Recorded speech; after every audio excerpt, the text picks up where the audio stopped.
Thank you for your kind cooperation and attention.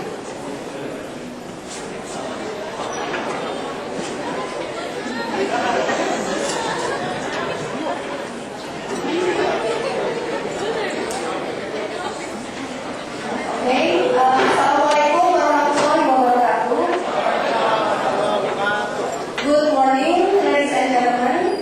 It's our greatest pleasure to welcome you to join General Lecture, the topic Macroeconomics Policy during Global Financial Crisis.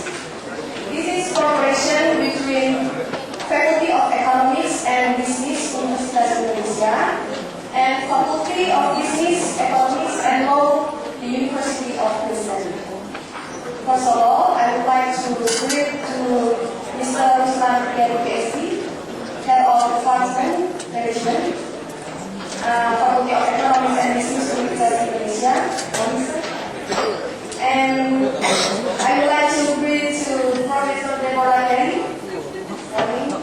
Senior Vice President, University of Queensland. Mr. welcome to our campus, and also to Darren, Mr. Darren Morris, and to Mr. Kadir Krishna, PhD, Research Economics, Institute of Economic and Social Research, Faculty of Economics and Business, Universitas Indonesia. Okay, now it's now my pleasure to call upon Mr. Ruslan Piari, PhD, Head Department of Management, on the stage to deliver his welcoming speech. To Mr. Ruslan, the floor is yours.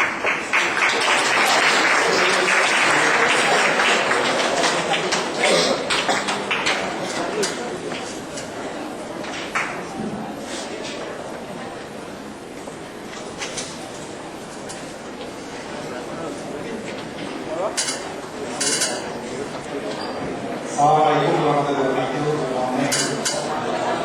Also, and especially to our guests, Professor Terry, Professor Woodman, and all the university. Please, it's very honored to participate with the Queensland and Indonesia economic and business. As for this kind of seminar or lecture is our regular program to make students more exposure not only to the lecture from Indonesia but also from outside Indonesia. About 2 weeks ago, we had a conference for work and school, also giving a lecture similar to this but more on the political side of business. So today we will hear again about the lecture about the crisis 2008 and 2009. It is fortunate that Indonesia and also Australia have been so much in crisis, so we can then maybe much better to tell others that we are survival from the crisis. We also expect that students, especially when you hear about this crisis, you will have some perspective that we should not repeat the mistake again and again and again. You will see that the banking sector is not related only to the banking sector, but also to the insurance and many other unexpected sector. We will hear also, I think, how the country could survive or how the country could save some of the sector, that not all the sector will be hit by the crisis. We also would like to hear what is your expectation for the future or your prediction for the future. Because here now in Indonesia, we also right now experience a very booming in property. Some of the people said this is the time when we have to be very careful because the property bubble may be here. The price of the property in Indonesia right now is very, very unbelievable. Maybe during the last 2 or 3 days, it's double 3 or 4 times, which is make some of the population could not afford housing. Maybe it's a design or something really bad. Even though now in Indonesia, the property is financed by the consumer, so it's not involved much of the banking. Because the banking already won by the central bank. So hopefully not, but we have to be very careful of what kind of crisis. If the government will not want people like this. We also would like to hear about the crisis from maybe from the political side, because the crisis is not only economics. It is the first time maybe in the US the government bail out very many institutions. While in Indonesia it's a common practice to bail out the bank, to bail out the insurance and many other institutions. Again, thank you for your coming and thank you for your kind cooperation. We expect this is the beginning of the extension of our cooperation, not only with the student, but also with the professor. Some of the professors in my school in the management, about 2 months ago, came from Australia to become a PhD student examiner of the maybe I also expect that his son would like to help us on this arrangement and many other potential cooperation. Without further ado, again, I would like to thank all the students. Please give the speaker very good questions. The student has to make a report. Yeah, the student has to make a report. Yeah? And the good report will give you not only good grade, but also your understanding of the crisis and the financial stability better. I think I will end this speech again. Thank you for Professor Terry for the give you all the hopefully we can further enhance our cooperation. Thank you.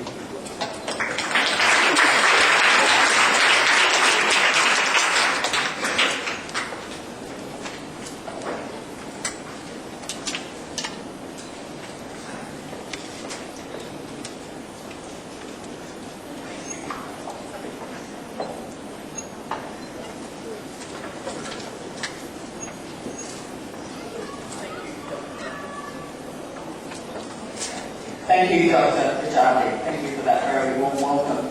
We are delighted to be at UWI again. This is my fourth visit to UWI, and University of Queensland has had strong links with your university for 12 years,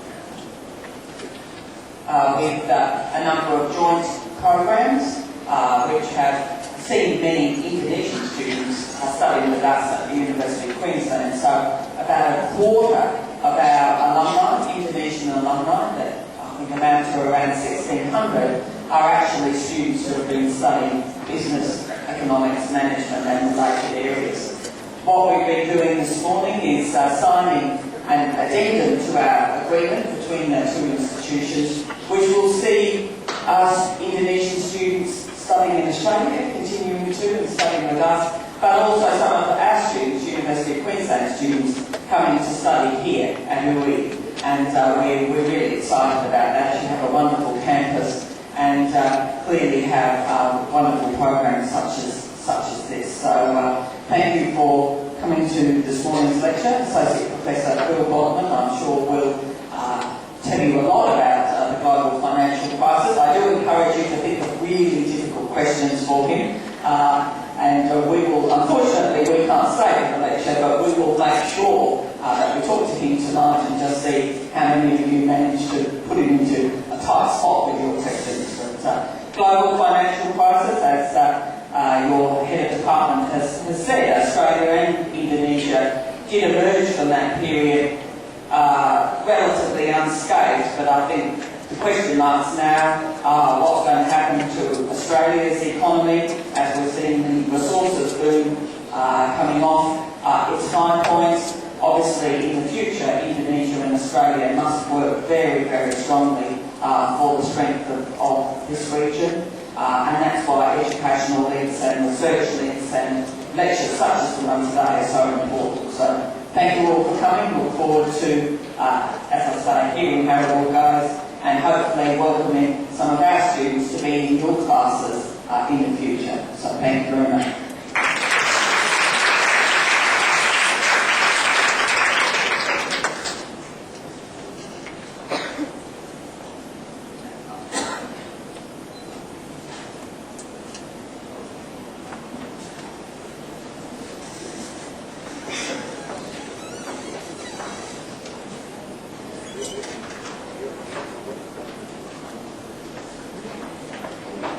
Okay, it's time for presentation. Now, it's now my pleasure to invite Mr. Phil Botman, PhD, from Faculty of Business, Economics and Law, the University of Queensland.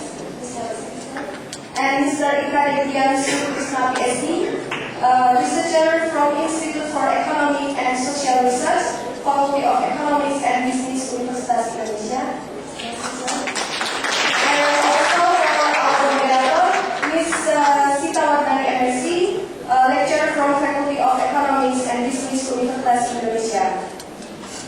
For Ms. Sita Wardani, please take the floor.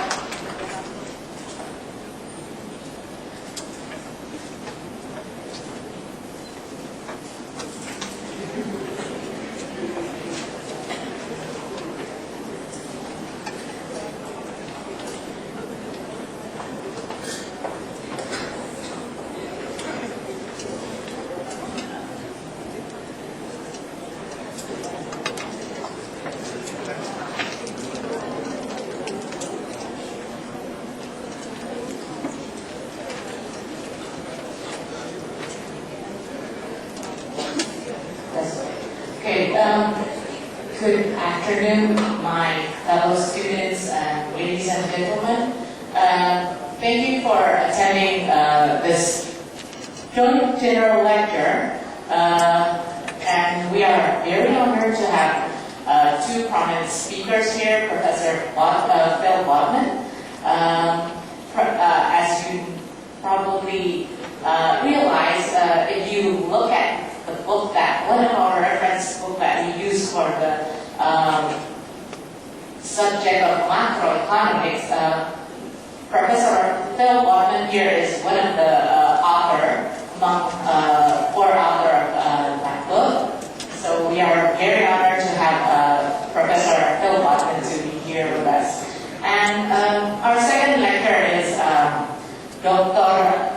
E. Kadek Dian Sutisna Harta. He's our lecturer here, so I believe all of the students here know him so much.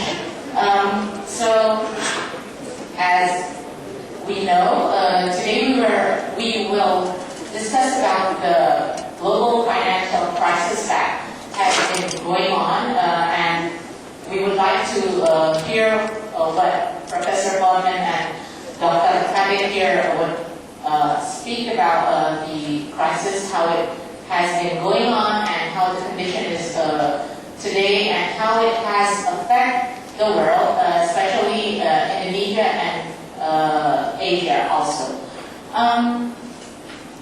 Before going through, I would like to introduce here that Professor Phil Botman currently is the Associate Dean in the Business Economics and Law Faculty in the University of Queensland.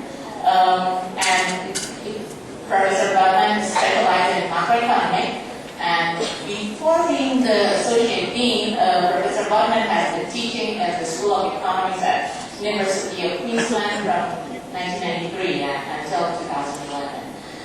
A long time, yeah, quite long. And our second speaker, Dr. Kadek, I usually call him D. Kadek. Besides as a lecturer from the Department of Economics, is also a researcher in the Lembaga Pendidikan Ekonomi dan Masyarakat (LPR) at UUI. And Dr. Kadek here obtained his PhD from University of Groningen with the dissertation on financial crisis about impact on central bank independence, output, and inflation. Okay, without further ado, I would like to just give the moment to Professor Bottom here and Dr. Khalid to give their speech. And for the first, I will give it to Professor Bottom. I will probably give you around 30 minutes. So, I've got lots of slides, and I will provide a PowerPoint slide to you at some point, so you can read through and work from it. So I'll flick through some of the slides, maybe relatively quickly. If you don't mind, I'd also like to walk around, and I don't like to get stuck behind the desk, so hopefully that's okay. I'm not sure the usual tradition is here, but I'd like to look you in the eye and kind of walk around a little bit and give you a bit more engaging, so hopefully that's okay. My first time in Indonesia, flying over to Jakarta, coming in on the plane, was an amazing experience. When you consider that Jakarta is as big as Brisbane, Melbourne, Sydney all put together, and more, it's amazing to see the sheer scale and scope of the populace, the country here, and really makes me think more about how the country is developing and the relationship between Australia and Indonesia, particularly through education, where I'm an expert, and how we can work together to help lift both countries' standard of living up in the future. So as I said, I'm happy to have a team in the business faculty. I used to be an economist. I haven't taught or given lectures for a little while, so if I'm a bit rusty, please tell me to speed up or be a bit clearer. But hopefully things will be okay. So again, I like many of my colleagues at UQ, I'm also a National Teaching Award winner. So my colleagues there, and as we said, I'm the author of the Dornish et al. Textbook, and that's the third edition, which I don't think you would have seen yet. It's just coming.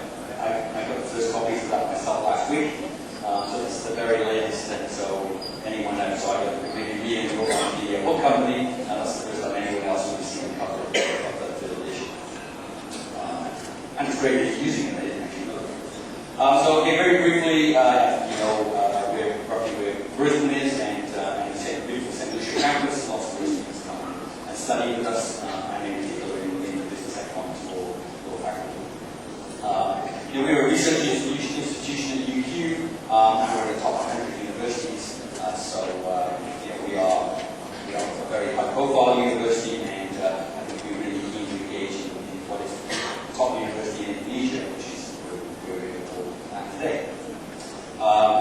And again, we're basically lots of different research. We're ranked we're ranked in the top 3 in Australia, but we're probably ranked number 1 really on the broader scale of research capacity. And we have people like Ian Fraser there who actually cured cancer. He was the inventor of Gardasil, which is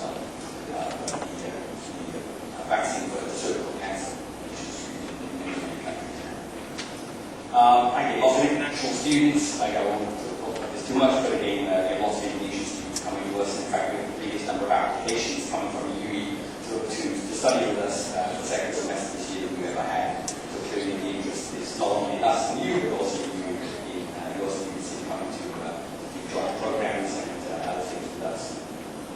So we're a very, very international faculty. I won't go through this much more, but lots of programs, all our programs have the major international accreditation. So the major, all the top US and European accreditation is what we have. And we've just joined the edX online consortium of universities, which includes Harvard. And so we're really moving ahead, I think, like you are as well, in the e-learning online delivery space. There's something else that you might like to come visit us. Most people come there for a holiday. But let's actually talk about what the lecture is today. Let's move on to what we need to be talking about. I must say that's the biggest photograph on my head that I've ever seen. I sort of thank you for doing that, but I hope that's not scary. That's scary to you. So let's talk a bit about the macro policy and the GFC, which we're about to talk about. I'll give you a little bit of history along the way. First, a brief overview, and then we'll run through some specifics, perhaps, of macro policy. So if we think about your lifetime, how old are you guys? You're about what's been going on in the last 20 years, we basically go back to what was the end of the recession in most developed economies at the beginning of the 1990s. So there were inflation plus recessions in countries like the US, Canada, the UK, and Australia in the early 1990s. In Australia, it was basically between the end of 1989 and the end of 1993, the Great Recession. And then a lot of developed economies came out of that recessionary period, and then they went through a period up until about 2007, which we've now gone to look back and we call the Great Moderation. Great Moderation basically was a period of what seems to be very stable economic activity. And as your macro studies will tell you, the economy grows relatively smoothly over long periods of time. But when you look at short periods of time, say from every 5 years, every 10 years, in the developed economies, they go through the business cycle. Okay, so the economy progresses, it grows for a while, but then they have these periods of really bad economic activity. The economies go backwards. And in countries like Australia, basically get a business cycle recession, or we haven't had one since the 1990s, but we have a recession once every 10 years. So this Great Moderation period continues on. Lots of economists are talking about the death of the business cycle. Okay, we weren't going to go out and down anymore, we're just going to move ahead smoothly. Okay. But the problem with the Great Moderation, I think, when people were really looking under the scenes, is this sort of smooth economic activity was masking some problems.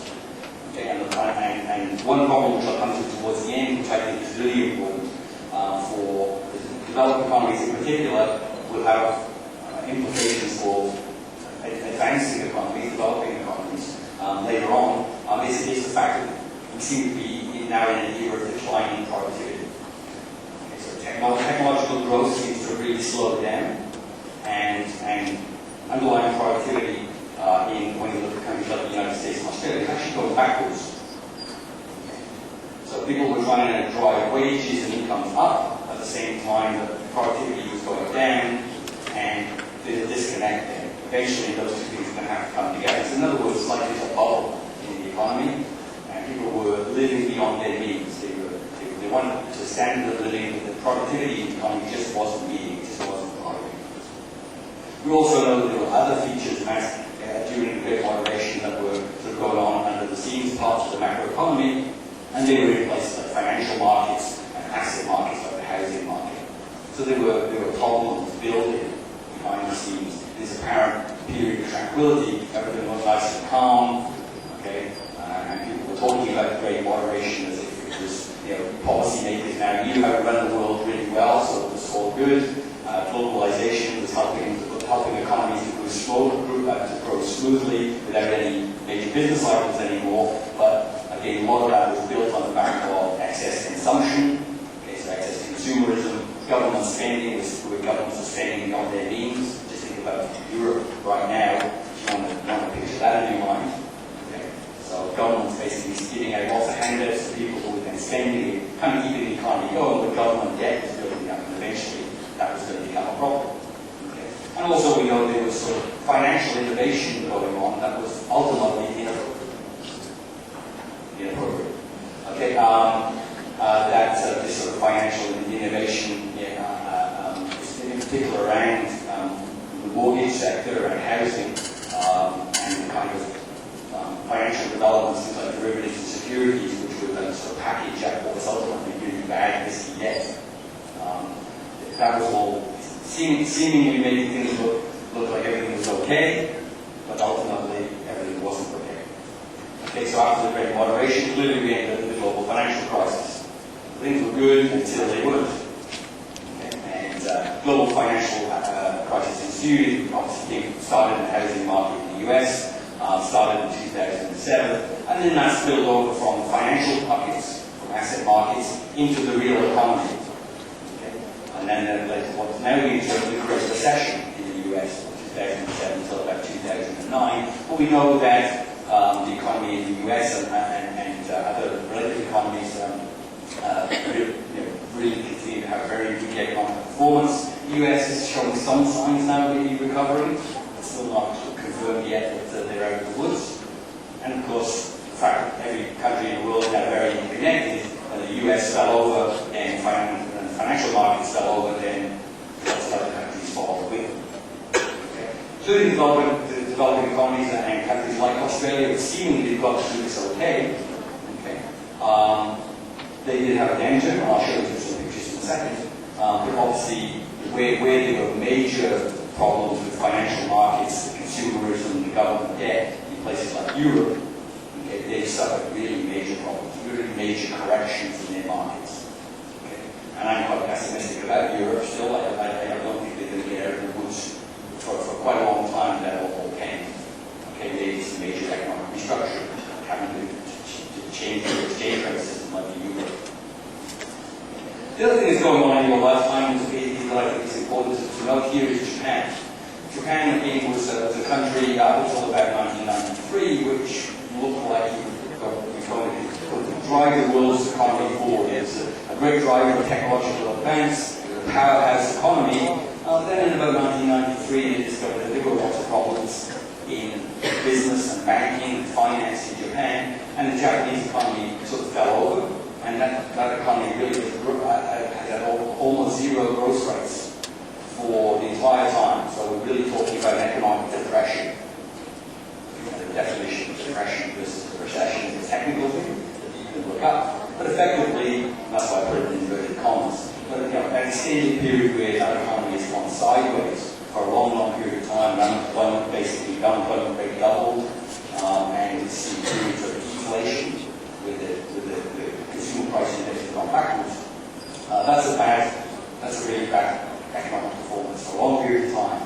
I just like we don't want any countries to have extended periods of bad performance. The fact that Japan has gone nowhere means that it's not helping the rest of the world to grow as well. If they were growing really strongly, countries like Indonesia, Australia could trade with them and help aggregate demand and help them grow. But Japan continues to be a problem. China and India are taking off on a per capita income basis. That's the cause of optimism. A lot more people in the world seemingly their standards of living are rising. Not everybody in China and India is benefiting from this leap forward. But clearly for a large number of people, those of you who are studying a little bit of economic growth, people like Charles Jones would be saying that, okay, there's now providing more optimism for alleviating poverty on a global basis. I put this slide in here, but Indonesia has grown quite quickly up until late 1996, I suppose, around that period, and then the issue of the financial crisis happened. So again, there are lessons there. It's not like crisis that never happened before. The global financial crisis is one. There have been other major crises as well, the Asian crisis, and there have been crises that have gone back for a couple of hundred years. And clearly Indonesia was sort of growing very strongly, and then some of the ways in which policy was being run, some of the things we were doing, what sort of found out that the debt was building up so much, current account deficits became a problem. Again, living beyond the peaks a little bit, and then there needed to be a correction. And there were lots of other countries in the region were doing the same sort of thing until they fell over. Until you had a big crisis. I won't talk about it too much. I'll leave Tarek to talk in more depth about countries in this region. He's more an expert than me. But you can see, there is a steady increase, I think, in Indonesia's economic performance. The Ministry of Finance was yesterday predicting a growth of next year of about 6.8%. I think everybody, including Australia, will be very happy if you grew at 6.8%, because if you can do better than that would be very nice. Thank you very much. Because we trade with you and have financial linkages, etc. So you're going to be helping us. Okay, so that would be great. You can also see that I'm quite pessimistic about the developed economies. Something I'll get to in the discussion here. You can see that the US and Australia growth rates are actually declining steadily for well over a decade now. So we're struggling to grow on a sustained basis in terms of GDP and GDP per capita. So our economy growth next year is basically around 2%. Okay, so our population growth is 1.5%. That means standards of living are hardly growing at all. Okay, so there are very issues. I think part of what Debbie was talking about when she introduced things was that China and India and other countries in the region taking off. There's been a bit of a mixed blessing for countries like Canada and Australia. Australia in particular, because they led to what we call a two-speed economy, or some economists call it Dutch disease, which is basically countries in the region, you guys, China, applying a lot of our resources for one narrow sector of the economy, pumping lots of money, your money into our economies, raising the demand for our currency. So when you want to buy our stuff, you give us your currency, we give you our currency, and then you spend it. That's on things like iron ore, agriculture, and ultimately that big demand for our currency coming from China and Indonesia, etc. That in India has actually pushed up the value of our exchange rate. So that appreciated exchange rate made lots of the other parts of our economy very expensive. If you want to come and study it, one of the things you're going to be thinking about is Australia, relative to some other places, is a bit expensive. And that's true. There's lots of other areas like manufacturing, for example, which I think is very important part of the economy. Manufacturing actually really struggled. The Ford Motor Company only this week actually closed down their big plant in Australia, and that's going to have major implications for education, training, skills, etc., and nipple growth. So again, this Dutch disease thing was going on. You've got to think about the structure of your economy when you're analysing how economies grow through time. Because if the structure gets imbalanced in certain ways, then it can lead to problems, it can lead to crises. I think Australia is going to have to address some of these really quite important, miserizing growth issues that have gone on because that have come through the exchange rate. And you guys have been giving us lots of money. China has to buy our we spent it all. We blew it. We didn't save our money. It's all. Lots of calls for us to save our money in some kind of what's called a sovereign wealth fund. So basically, put it in a savings account. Put that savings account abroad, so we couldn't get our greedy hands on it. Okay, listen, not until we really need to do sometime in the future. And unfortunately, we haven't done that. So we've really blown all of the, like a lot of countries do. UK did it, of course, lots of revenue from that in this country. So that's a bit of a worry. But if you think about the Great Moderation, as I said, leading into the global financial crisis, this is the standard deviation of growth rates, the variability of growth rates over time. And you can see it really fell a lot for that decade, up until about 2007, and then you can see what happened in the US. The blue line really jumped up a lot again at the end as they had a recession. Growth rates really moved around a lot, and people obviously they became negative. So this period of good policy, apparently good policy, fiscal and monetary policy, and good luck and globalization all fell over. You'll never have a business cycle again until, you're going to be massive, you're going to get a major economic crisis and people will get the critical correction. That's a bit scary. So, when you're thinking about the structure of the economy and what's happening in process, you really need to analyze it very carefully. People who were looking at financial markets and government debt, etc., were able to sort of spot because there was a serious perils coming. So, in terms of causes of the GFC, just for probably interested in your project you might do. So we've got this bit of economic history now, moderation, global financial crisis, speeding into recession, and European debt crisis. Again, this is sort of a bubble and bust story, I guess. So it started as this meltdown in the US housing and financial markets, and then it spilled over into international financial markets.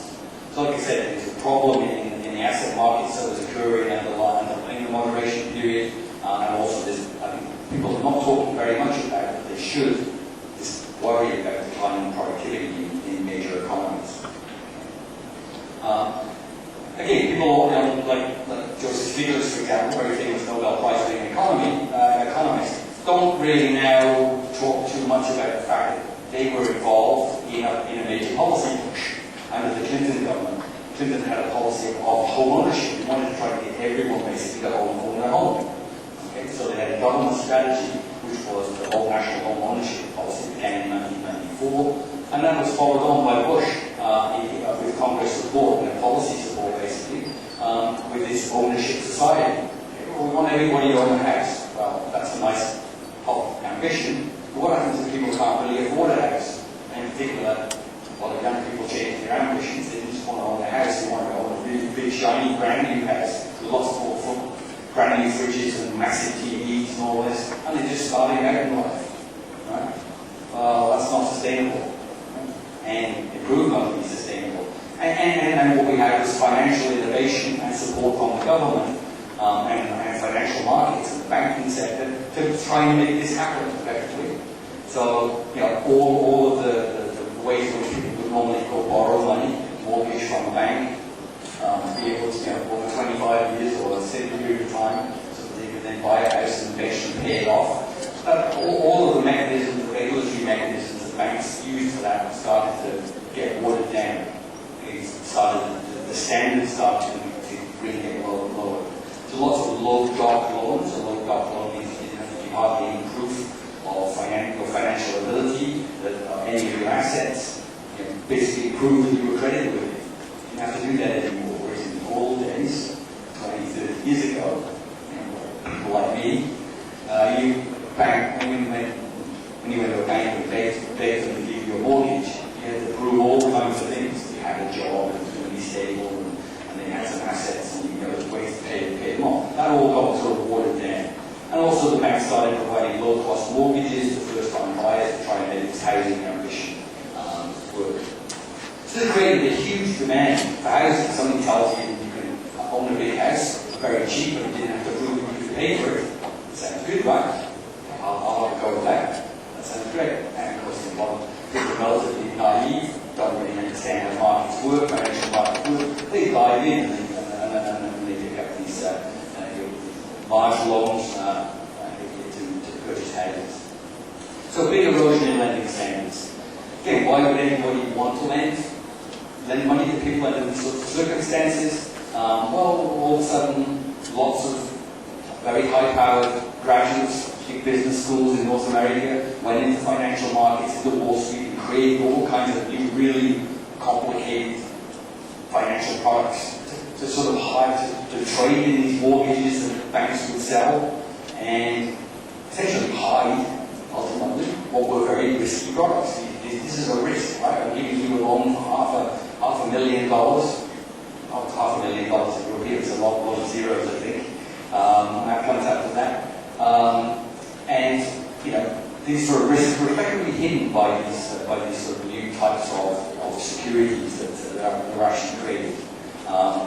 So the mortgages were sold to other financial institutions in the industry financial markets. So this idea that, this may be a good thing. What we're doing is spreading out risk from one part of the market to another part of the market. This is all okay. The housing market is not that risky, but there is some risk. So we'll just spread it out. We'll put a little bit of this more risky mortgage in another product and add it together with a safer one, etc. And that also, but that got really got out of control. And that's basically ended up being disastrous. Okay? So securities, people would try and sell you as if it was risk-free when it wasn't. Okay? They were really risky. And then there are also these financial products called derivatives. Derivatives basically are something which are like a gamble in their bets about whether a particular sort of financial product is risky or not.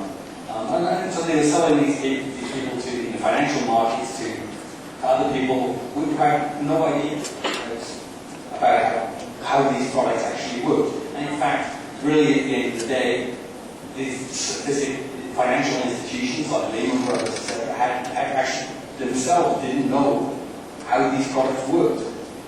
So huge amounts of information problems here. Even the leading people in the banks didn't know how these products really worked and didn't actually know what was really going on and how these products were being marketed, sold, and how risky they were in these institutions. Okay. You take risk, you sell things which under the pretense that they're all safer than they are, and actually do it. And financial regulators didn't get involved, they didn't do anything about it. They just allowed this sort of financial innovation to occur. And this is all fine, as long as house prices kept going up, demand was there, the economy generally was moving forward, that was all fine. So the risk is massive, as long as house prices are increasing, it doesn't look like people are going to get into debt and have to sell their house to pay off their mortgage. Of course, eventually, the economy slowed a little bit, people started to really have a look at what these products actually were, and I don't know if you know the old adage, but whether the king has no clothes on or not. The pretend to be clothes, and eventually the king King's got no clothes on, right? Doesn't have suit of clothes on, he's got nothing on. Well, all of a sudden, we started to find out that these were massive risks in these markets, and they all fell down. And basically, the market, people started to sell up their houses because financial institutions realized that they didn't actually have, or weren't owning anything that was of any value. They started asking homeowners to pay back borrowed money. They couldn't. They defaulted. Banks started to default, and so again, financial markets really fell over. So silly government policy basically begin with this whole ownership ambitions, coupled with probably too much regulation is a bad thing, but there's got to be some kind of regulation when you're involved in people effectively creating something and selling it to other people, on an almost corrupt basis, basically fooling them into thinking that they're buying one thing and they're buying something else.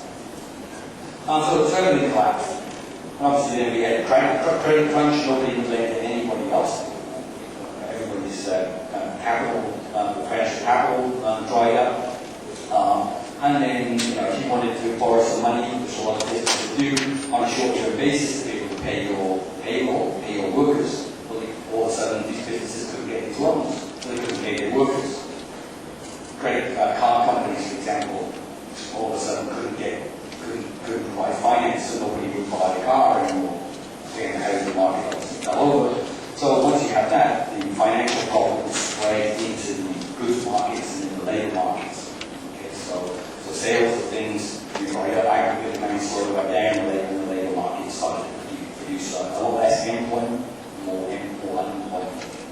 And global financial markets, the way the trade and finance is linked around, so deeply these days, everything spread around the world. So again, there's some numbers, don't have to worry, you can have a look at those at some point, but interest rates basically is Australian data, so obviously Australia only slowed down in 2008, 2009. If you look at US GDP growth, big recession, with very slow growth in 2007, 8 and 9. So the recessions normally in the US will only last about 6 or 7 months on average. It's probably spreading for 2 or 3 years. But when you get to that stage, people get very afraid that people go for a long period of time. And obviously the OECD growth rates again with a bit of a lag, became negative and will sort of slow down off as well. So countries went into recession, budget deficits started to rise, financial markets have crashed as well. Okay, let's think about the policy response. Couple more minutes. Okay, so in terms of monetary policy, what happened is that everything started to fall over. There's obviously concern this could become a depression, but typically monetary policy, works along quickly, has a lot less lags associated with it than fiscal policy, so the monetary policy makers are able to get in and actually do some work. And so what happened was that the Federal Reserve in the US started to slash interest rates in order to be able to promote investment and consumption behavior and try to stimulate that. But again, and they acted very quickly. Fiscal authorities in a lot of countries try to expand expenditure, cut taxes, and more specifically expand expenditure. But fiscal expansion on a very rapid basis is difficult to do. It's difficult to get the money that's flowing in something that's going to make a difference. So the monetary policy, single monetary policy, that works first. All from your textbook, basically, that's all about lags. We're able to act very quickly, make decisions quickly, and cut interest rates, and that starts to have an effect on the economy. And the real interest rate, this interest rate net of inflation was actually negative for 2008 and 2011. So theoretically, that should be a really stimulatory response. Okay? But again, even having real interest rates that low didn't stimulate investment and consumption very much at all. Partly because whilst the central bank was cutting interest rates, private banks were in so much of a financial mess, they still wouldn't lend to each other. They're still in a credit crunch sort of situation. So the private banks, in between the central bank and the consumer and the investor, they wouldn't play ball. A lot of them couldn't play ball. There's no money available to them. So interest rates were coming down and they would stimulate economic demand. And then again, there's a big fear of sort of Japanese style depression and what we call the liquidity trap.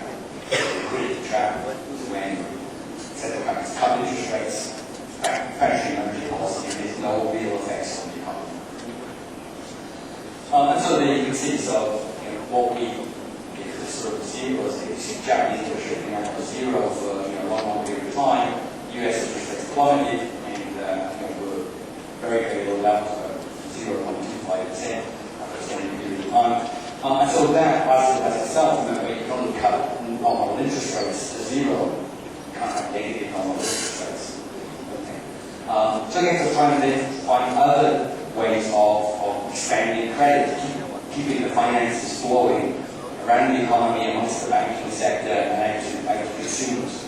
So this guy implemented what was called non-orthodox monetary policy, and that's been termed quantitative easing or credit easing. So the idea behind this, again, are trying to find ways to ensure that banks actually are lending to each other and lending to consumers and investors. Because people simplistically think about it as the central banks having a trading price on, throwing lots of cash into the economy. That's kind of effectively what they're doing. You know, the way this works in practice is central bank basically prints money or does something in financial markets that helps the private banking sector to actually ease their credit, to actually provide liquidity to markets to lend to consumers and investors. So again, with quantitative easing and credit easing, remember one of the big things about monetary policy is credibility. If you're a credible policymaker, you believe people, consumers and investors will actually think that you're going to do what you're going to do, and they will act positively with response to what one's actually trying to do. So again, the part of quantitative easing is that there's a commitment by the central bank in the US, which only now is starting to think about whether you're going to change that. And we have a commitment to keep the interest rate at very low levels for a long period of time. So consumers, investors, and banks can have big confidence that they can actually consume, invest, take out loans, borrow, and interest rates won't suddenly going to jump on them and cause them all kinds of financial problems again. So these injections, if you like, of liquidity, so the central banks were also buying risky assets from banks and giving them safer assets. So again, allowing the private banks to lend. They were also replacing the longer-term bonds with shorter-term bonds, so what's called twisting the yield curve. So longer on interest rates and very short-term interest rates. So again, investors like to invest on a long-term basis. This Operation Twist policy, again, meant to give people confidence that interest rates will be lower and they can borrow in the private banking sector, and therefore have to aggregate the banks and get the economy stimulated. So again, QE1 seemed to work a little bit, QE2 didn't have that much impact, so again, the US really struggled for a lot further to grow. QE3 basically September 2012, again, it was a very large commitment by the Fed to buy huge amounts of sort of mortgage-backed securities every month, and they were just going to keep doing that until the economy grew. So just going to keep injecting huge amounts of monetary expansion into the economy. They're not going to hear people of lots of economists normally say that's going to create inflation. But it won't really create much inflation if your economy is in a recession, a bad recession. You need to see aggregate demand. So therefore, they provided this commitment to do this on a long-run basis. And again, there are signs now that maybe this sort of commitment eventually is starting to raise the US out of its liquidity trap, out of this recession. But again, we're not really in a situation where we're out of the woods. Very quickly, I think I'll hand over to Carly in a second. The fiscal response, which is the taxing and spending of the government rather than monetary policy. You'd expect budget deficits. People are sort of surprised that when the economy slowed down, the government budget went into deficit. Australia is a big debate, they were very large. Okay, it's nice, positive budget surplus. Government finances were good. And now we're going into a budget deficit. What is the government doing? Why are they doing this? Well, remember that the budget, the cyclical part of the budget, goes into deficit anyway when there's a recession. Okay, the surplus is shrinking. And that's basically because in recessions you start spending more employment benefits and other ways of actually trying to, that are just automatically in place. People become unemployed, if there's a social security system in place, the spending patterns to support them. So again, it's a natural, and as the economy gets worse, company tax and personal income tax goes down.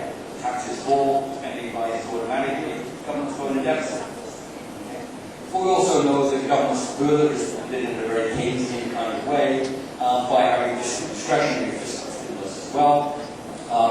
And again, in Australia, as an example, we had the second biggest fiscal stimulus, so maybe that's what helped us out of, so we didn't actually end up in a big recession. With the caveat that we still have deficits now. The government promised that we would be in a fiscal surplus last year, and now they're projecting we're going to still have $40 billion deficit going forward. Okay, well, the consequences of having done this right, we're not going to be able to get rid of this debt and pay interest on it for a period of time going forward. So it sounds like a good idea. They threw money at what they call shovel-ready projects, plus things that could be put into place very quickly. So where the money spending can actually raise employment, raise economic activity in the short term, rather than long-term projects. And so that basically went on. The other thing that we remember with fiscal policy is that there's a big debate when the government gives you some money. Okay? The one assumption, the old Keynesian assumption, is that you just don't spend that. You get extra money in your pocket, go spend it. Actually, this improves the economy. Okay? But the longer term view, remember, of fiscal policy is sort of this Ricardian story. Okay, the Ricardian story says, well, if the government spends money, then it's creating some debt for itself. And it's going to have to pay that debt off in the future. So maybe giving you money now, at some point in the future, it's going to ask for the money back. Right, so if I give you $100, and I tell you the next week I'm going to ask for $100, or you think the next week I'm going to ask for $100 back, are you going to rush out and spend that $100? Probably not. You're going to save some of it, maybe all of it. Right? So that's the Ricardian story. It's not clear that when the government pumps lots of money into the economy, that all of that money, or even much of it, is spendable. The extreme power of the Ricardian story is that actually none of that is spent. People know that in the future they're going to give back. So, okay, well, what's the actual empirical reality of that? Well, in a country like Australia, what's happened is that some of it was spent. Clearly, you know, we see that a country like Australia did quite well by having a major fiscal stimulus. We had a massive fiscal stimulus. Right? It was really big. Basically. But also what's happened is the savings rates have gone back up. So households now save some of their income again, whereas for a little while savings rates were actually negative. So when you look at that data, on an ongoing basis, people were spending more than they were earning. Well, just know that wasn't going to last, right? The data was the same in the US. So eventually, you're spending more than you're earning, eventually somebody comes around outside your door and says, I'd like to have your credit cards, please, and then you give me your money back. Okay. So, again, this is the thing where you think carefully about fiscal stimulus. You need to really analyze, okay, well, how effective was it? Did people spend more of it, or did they save most of it? What's going on? And obviously, again, just to sort of finish up with this everything, but the fiscal response also we now here we're thinking about austerity versus growth. Okay, so we rein in these budget deficits because ultimately that means that governments are actually having to pay a lot of interest payments on the debt that they've got they've racked up. And in Europe there's this big debate about because the government deficit is so big there. There's a big debate about whether you actually make people pull in their purse strings and actually that will be becoming angry demand, or whether you actually let budget deficits stay in place and hopefully that will stimulate longer-run economic growth. If you have longer-run economic growth and you get the economy going again, then incomes will rise, unemployment benefits, etc. will fall, and tax revenue will rise. So there's a real debate about which of those paths countries, particularly Europe, but now in Australia as well, we're actually having. So again, that's sort of a big debate. But as I said, I think if you look at Europe basically created a big mess for itself. There's lots of strange behavior by governments, lots of countries borrowing, borrowing a lot of money to have the standard of living of a country like Germany. Germany's a highly productive country, makes lots of things, sells it, is very, has a very major trade surplus, whereas these other countries really basically don't deserve keeping their productivity at the same standard of living as Germany. They all wanted it, did it on the back of government spending. Eventually, the government borrowing turned into government debt. That debt got so large that nobody could service it anymore. People that, right? All of a sudden, governments have to rein in their spending. That means that everybody else is reining in their spending in that country, and conditions become, those economies go into recession. That's what's happening in Europe. Because I think that Europe's in trouble for a long time. And the very last thing, I guess, with fiscal stuff is, if you have some, you also take account of some strange political rules in place about fiscal policy, they can cause you problems as well. If you go already with the debt ceiling and the fiscal cliff in the US, where basically Congress puts a limit on how much the government can actually borrow. But the problem is, towards the end of last year, the Fed actually wanted to spend even more money to breach debt ceiling. Okay? And then there was a period, a time period where basically the politicians had agreed that at the end of last year that there were going to be major spending cuts in the US. Politically, they said in order to be able to raise the debt ceiling previously, at this point in time, the government was kind of going to have to rein in spending. So people were talking about the US fiscal policy maybe standing on the fiscal cliff. They really lower spending dramatically, cutting aggregate demand, and putting the US back into a major recession. Now they sort of resolved that politically, but they haven't really solved the problem. So it's not yet clear that if the US doesn't grow very rapidly, but they haven't just what's called kicked the can down the road. They just put the problem a little bit further away. At some point they're going to end up standing on the edge of this cliff again. One more thing, okay, is that think about the other thing that can, think about aggregate demand, we talk about consumption, investment, fiscal, and the financial markets, we talk about government spending and government debt. Well, the other part is obviously trade. Okay, what happens when economies are moving around all the time. And the exchange rate basically, we want to look at what happened with the exchange rate during the global financial crisis. Well, a lot of countries like the US, like Australia, and also Indonesia have a flexible exchange rate. And we can see that whilst over the extended period since 2007, the US dollar has really depreciated, it's lost a lot of its value.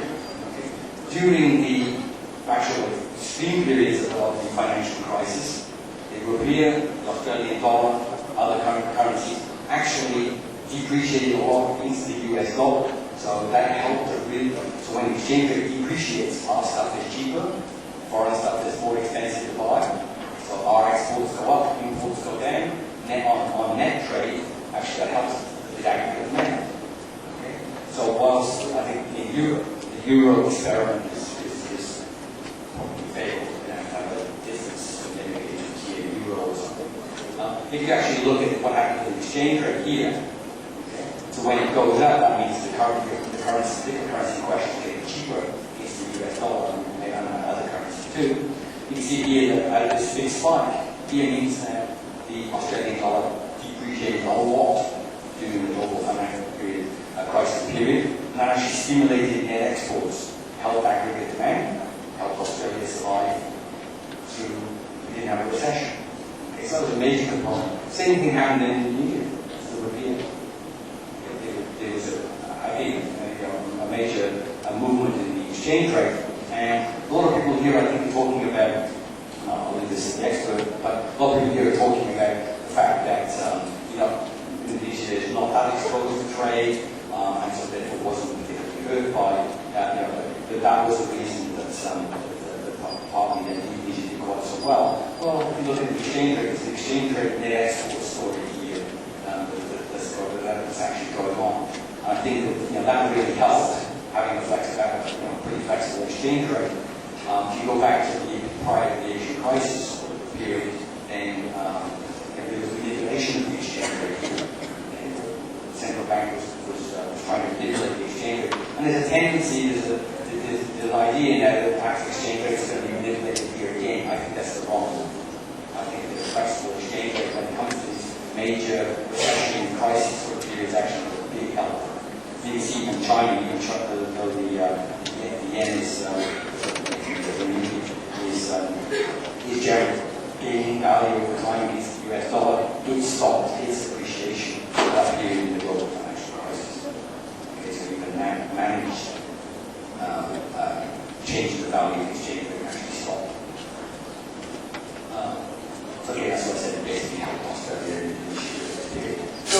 think what I've really said here, I guess, think about the global financial crisis and think about policy, think about aggregate demand, consumption, investment, government spending, and trade and exports. Thinking about the financial markets that lie behind that and how they're working. That's a simple model, that's the textbook model that we want to have in mind to see how these different components of the economy work over time. You see the financial markets fell over, affecting aggregate demand, exchange rate helped, and obviously this like a usual monetary policy response and it's like a usual fiscal policy response as well. So I talked a little bit, probably maybe in a slightly unfair way in Indonesia, and maybe I'll get told in a second that my gut feeling about what's going on here is not entirely right. I don't know, I'll be interested to see what it says. But yeah, that gives you a big picture. There's a couple more slides there afterwards which you can get to look at later on. The other thing that needs to be addressed, the underlying story is this ongoing decline in productivity. And you should all read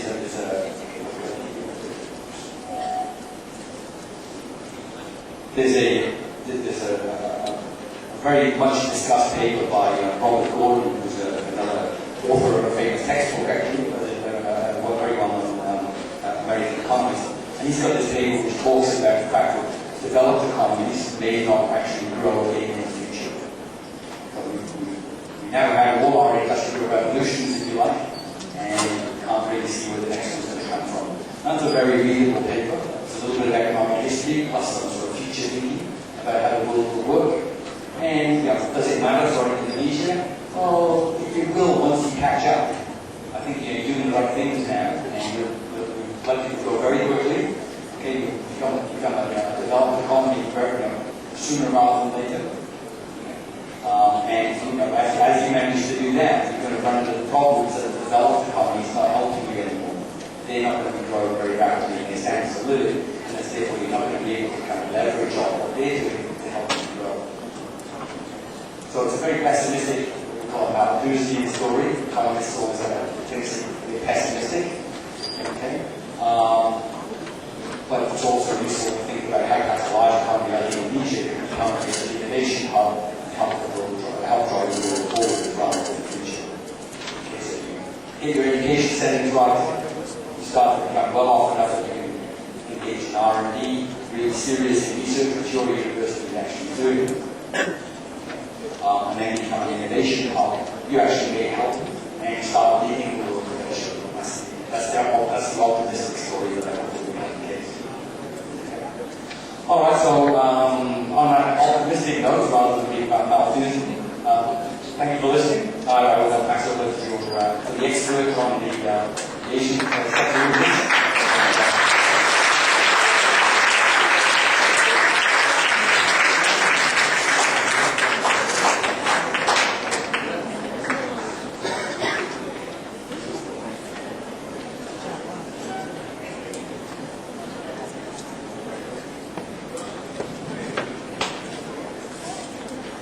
Good afternoon, everybody.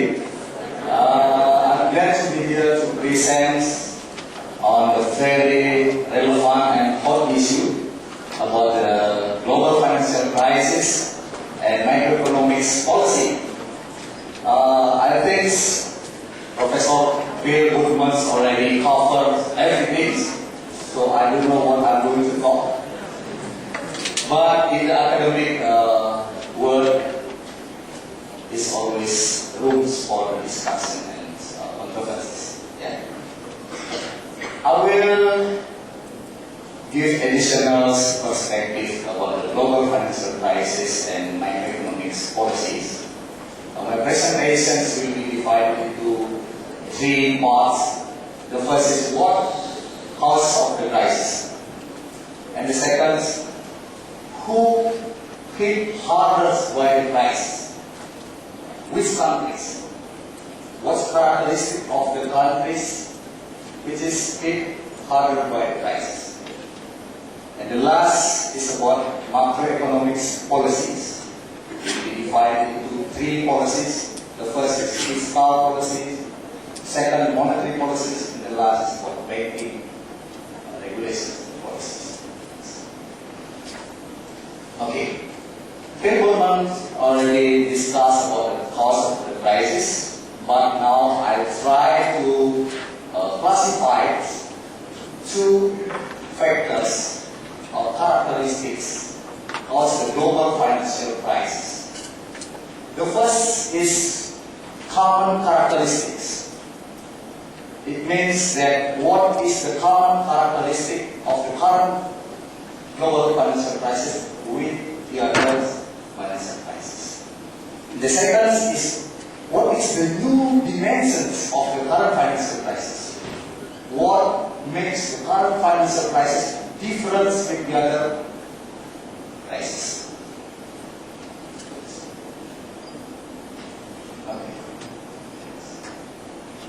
Okay, we start from the common characteristics of the global financial crisis because we know we had financial crisis in 1998. Almost all the Asian countries hit by the crisis. So, what is the common characteristics between Asian crisis and also the current global financial crisis? The first characteristic is asset price bubbles. House price, some increase in the US and also the other markets prior to the current crisis. And in the US,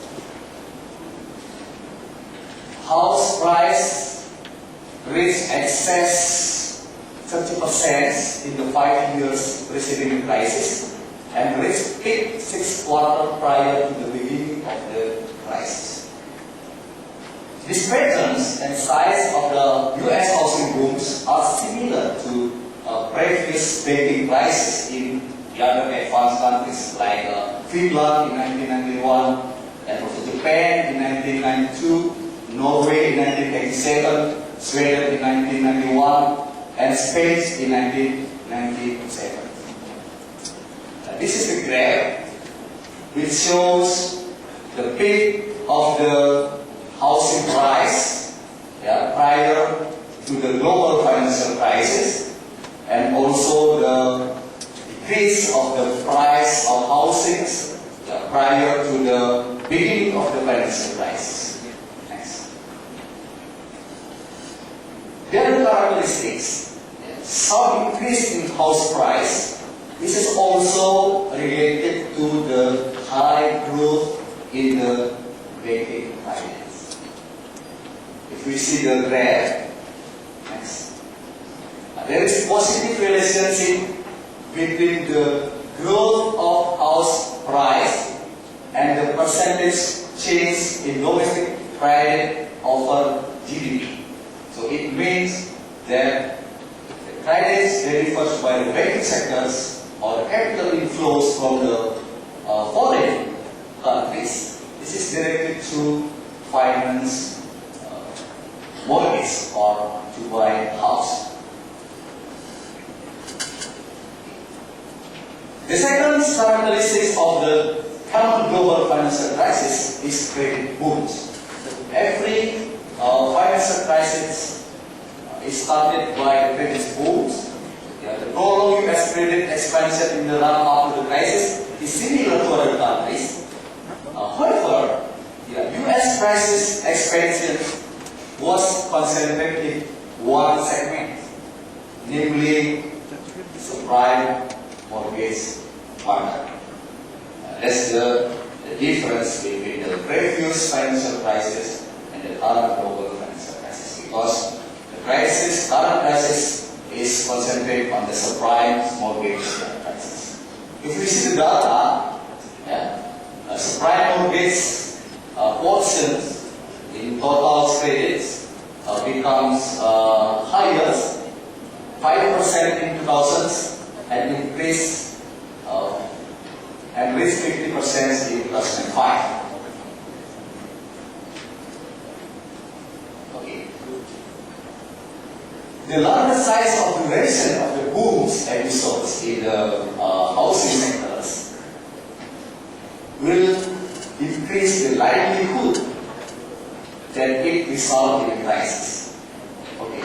If we see the graph, the boom durations of the housing sectors will have higher frequency to be the financial crisis. Next.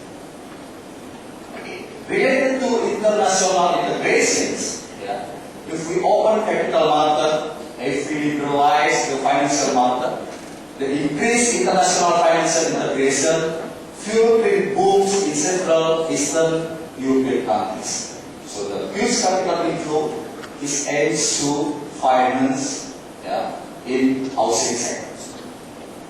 This is the positive relationship between financial integrations, between the credits of activity and also private capital inflow. So the higher private capital inflow, it will lead to higher credit growth. The common characteristics between the current financial crisis and also the other financial crisis is about regulation and supervision. If the countries liberalize the capital account and also financial market, it is not accompanied by necessary regulatory reform and supervisory enhancement. The focus of the banking supervision is only individual banking liquidity and solvency. But they don't care about the possibility of systemic risk amongst the banking sectors. For instance, if one bank experiences crisis, it will affect the other banks. This is spillover effects. So the supervisory agency cares about the systemic risk in the whole financial systems. Okay. Now we talk about new dimensions of the current financial crisis. What makes the current financial crisis different from the other financial crisis? The first is about complexity. Important development of the 1990s and also 2000s was the growth of securitizations. What is the securitization? The idea is the creation of securities based on the bundle of assets, such as loans or mortgages. And in developed countries, they have mortgage-based or bank securities or MBS. And these assets forms were very complex but with high potential risk. This is very difficult to measure the risk of the assets raised by the financial institutions. Okay. Another new dimensions of the financial crisis is about the financial integration and interconnectedness. Financial integration has increased dramatically over the past decade, especially among F1 countries. And also the capital account openness and financial market reform have led to massive increase in cross-border lending. It makes the spillover effect of the current financial crisis. It will be beneficial if we open or have a more integrated financial market, because we can share the international risk. And also we can increase the competitions and efficiency, but also we have costs or risk, because risk of transmitting financial shock across border will be increased. And MBS, mortgage-backed securities, help bank institutions not only in the US but also in other F1 countries.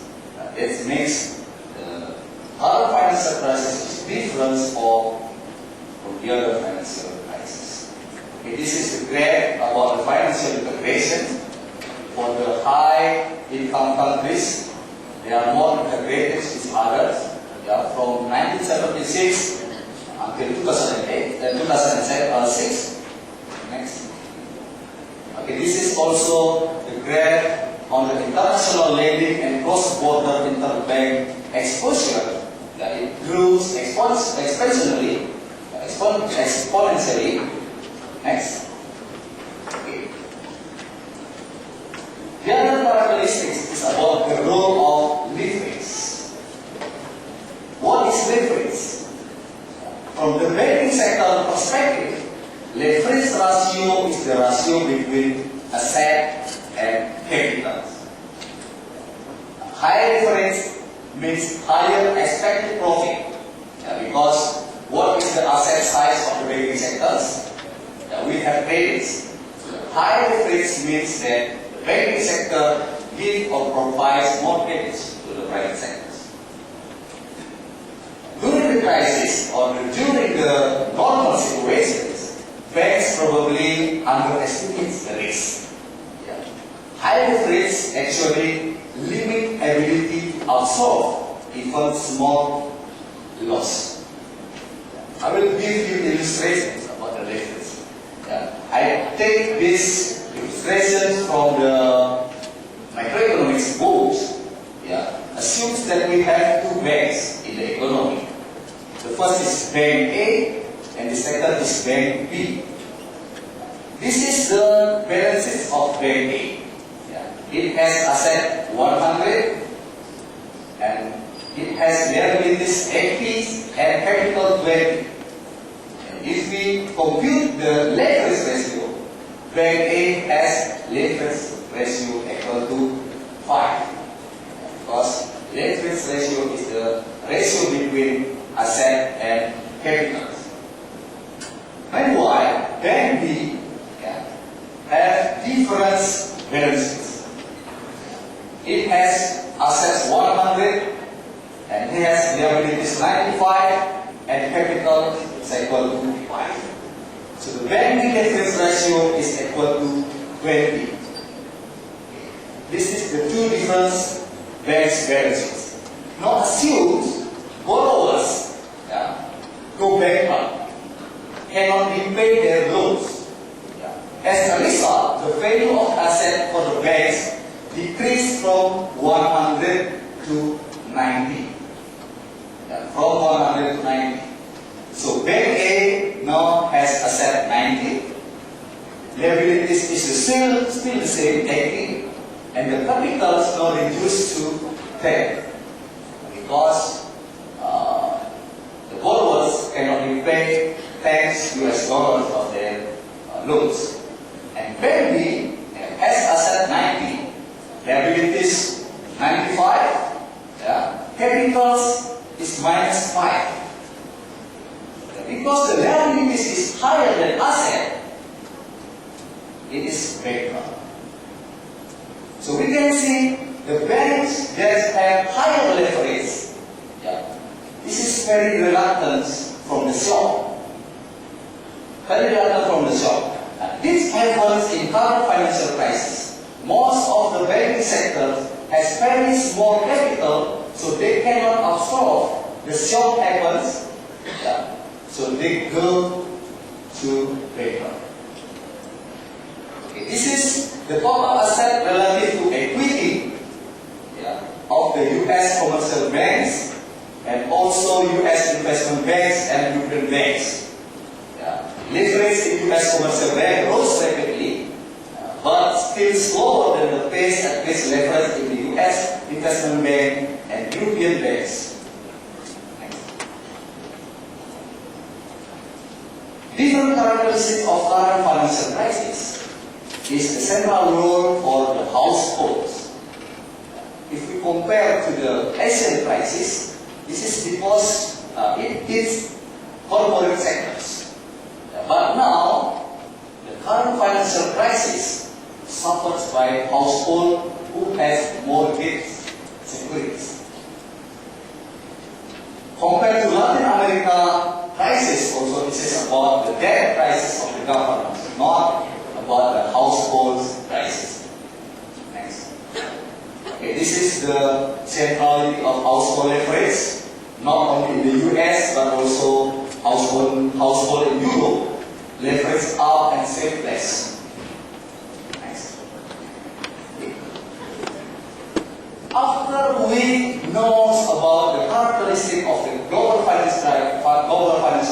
crisis, current global financial crisis, and the previous crisis, what makes them different.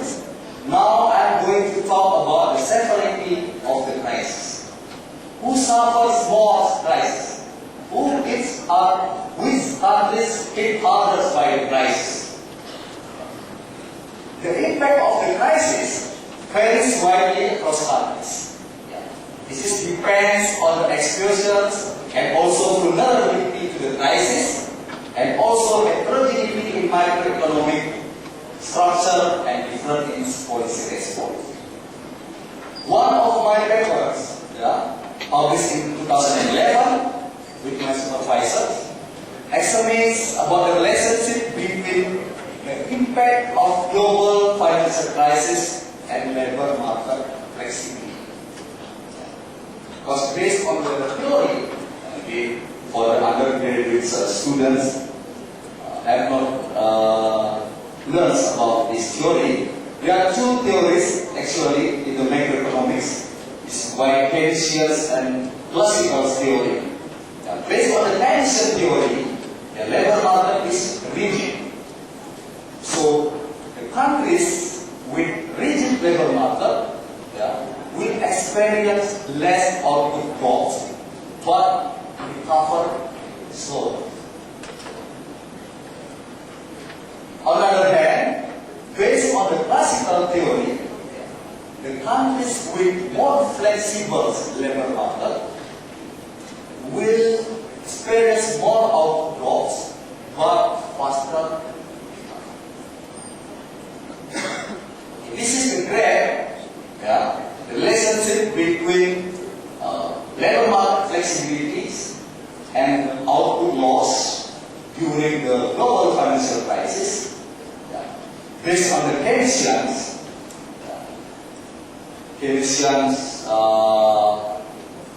represented by the green lines, if there is shock at IUT, the output loss will be lower compared to Keynesian view, but the countries will recover slowly. On the other hand, the countries with high wage flexibility or high labor flexibility will experience huge output loss but recover faster.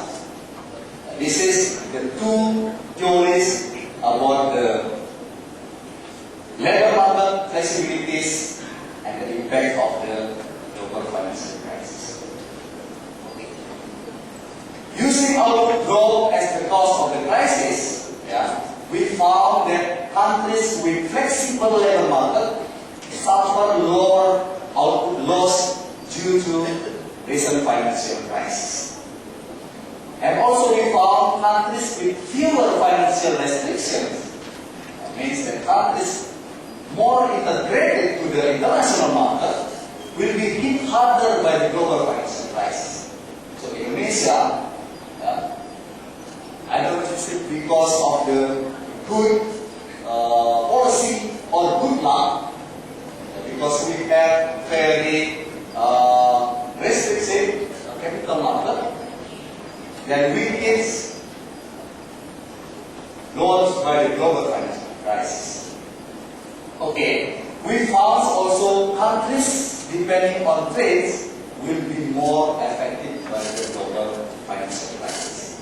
Now, based on the other studies, report that countries exporting manufacturing product have been hit harder by the crisis, and countries that experience high credit growth, as I already mentioned, prior to the crisis suffer stronger output loss. Okay, we changed the indicators of the cause of the crisis from the output loss into unemployment loss. We found that more flexible labor market is related to lower employment loss, and high credit growth prior to the crisis is associated with the higher employment losses. We know already the common characters of the financial crisis. What makes current financial crisis different was beyond the financial crisis. And then who suffers more in the current financial crisis? Now we are going to talk about microeconomics policy or response, especially in developed countries, and also I will discuss policy response of developing countries. Actually, there are three kinds of policies. The first is monetary policy, the second is fiscal policies, and the third is banking policy. Okay, let's start to talk about monetary policy. It's a very long, but this explains how monetary policy framework works. In the short-term interest rate, it is determined by the force of the supply and demand in the money market. The central bank will adjust the supply and demand for money to attain targeted interest rate. Actually, central bank has two preferences: to reach stability of the price or to reach lower unemployment. If you learn about the Phillips curve, there is trade-off between inflation and unemployment. Okay? If you want to reduce unemployment rate, the trade-off is you will have higher inflation. This is based on the Phillips curve conclusion. Okay. And central bank will adjust interest rate with respect to the two objectives: price stability and low unemployment rate. For example, if the interest rate rise by certain amount when inflation increases above its target, but the interest rate will fall by certain amount when the economy goes into recession. It happens not in developed countries. When the US and European countries have higher unemployment, the central bank will reduce interest rate. But the problem, the central bank has to maintain independence, its independence. The independent central bank has one objective: to stabilize price. If you have lower price, but the trade-off, you will have higher unemployment. Next. Central bank set its interest rate based on Taylor rules. Maybe you have not learned about Taylor rules. Taylor rules is the rules set by the central bank, considering deviation of inflation and targeted inflation, and deviation of output and targeted output. And for the conservative central bank, it will give more weighted to inflation than unemployment. Next. When I put summer pause, this is teach by Professor Taylor. He blames the policy of the Fed because Fed tends to set the interest rate lower than the interest rate based on the Taylor rules. Next. Okay. This is the comparison between actual interest rate and the interest rate based on the Taylor rules.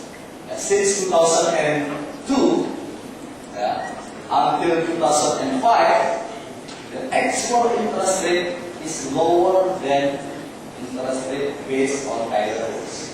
It means the central bank conduct excessive or loose monetary policy. That's what the Goldman explains. Okay. And then Taylor's did simulations.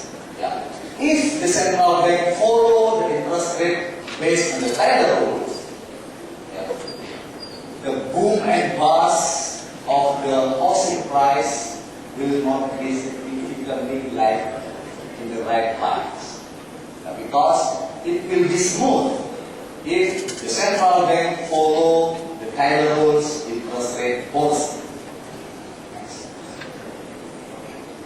The current monetary policies tends to have involved in policies that have clear fiscal dimensions.